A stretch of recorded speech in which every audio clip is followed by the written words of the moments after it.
আওয়ামী লীগের দোসররা হুট করে দেশে ঢুকে পড়লে জনগণ তাদের ধরে বিচারের মুখোমুখি করবে বলে মন্তব্য করেছেন বিএনপির স্থায়ী কমিটির সদস্য ডাক্তার AZM জাহিদ হোসেন।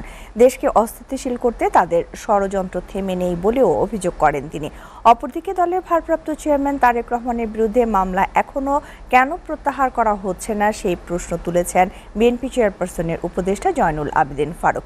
রাজধানীতে আলাদা অনুষ্ঠানে এসব কথা বলেন তারা। আব্দুল আহাদের প্রতিবেদন।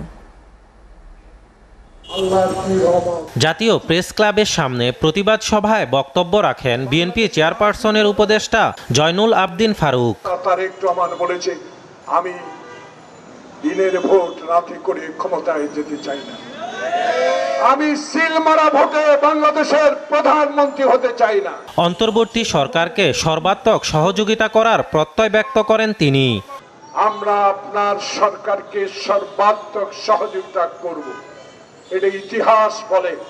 কারণ আমার নেতা তারেক রহমানের 5 আগস্টের পর শব্দ চয়ন দেখেন, যে হারুন, যে বিপ্লব, যে মেহেদী আমার অফিস তছনছ করে আমাদেরকে গ্রেফতার করেছে, তারা কেন এখনো আইনের আওতায় আনা হয় না।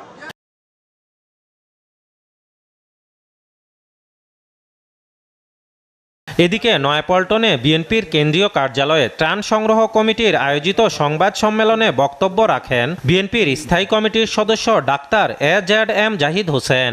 ওই 5টি জেলায় বিগত জুলাই আগস্টে 137 জন শহীদ হয়েছে। পুনর্বাসন করার জন্য দলের পক্ষ থেকে সিদ্ধান্ত গ্রহণ করেছেন আমাদের ভারপ্রাপ্ত চেয়ারম্যানের নির্দেশনায়।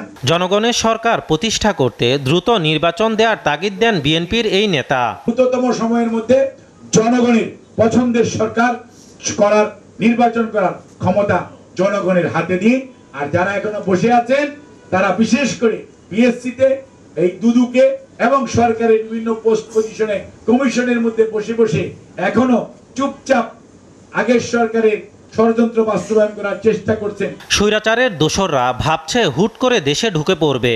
দেশে ঢুকে পড়লে জনগণ তাদের ধরে বিচারের মুখোমুখি করতে প্রস্তুত বলে জানান ডাক্তার AZM জাহিদ হোসেন। করে ঢুকে পড়বেন, টুক করে ফেলে দিবেন, এই সমস্ত কথা বলে না।